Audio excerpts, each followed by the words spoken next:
Wala naman akong kasalanan. Naglinis lang ako ng kwarto niya. Tapos sinaktan nila ako. Kuya, siya nagsisinungaling. Makinig ka naman sa akin.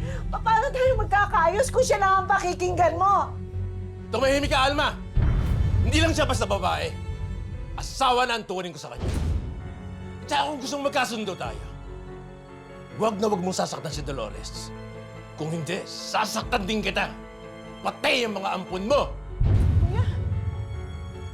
Kuya, nakikisama naman kami katulad ng pinag-usapan natin Pero pagsabihan mo rin yung babaeng yan, lumugar siya.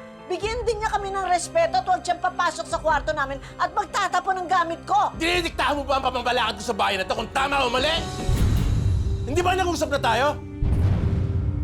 Nakikita na ka lang dito.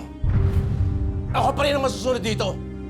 Kaya kung ako sa'yo, manahimik ka na lang sa bahay na to. Sundin mo ang batas ko!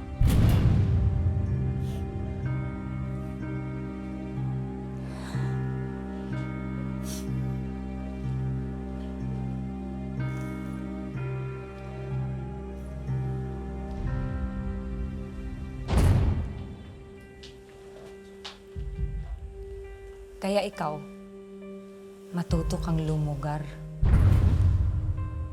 Ang tanda-tanda mo na. Wala ka pa rin pinagkatandaan? Bastos ka. Bastos ka.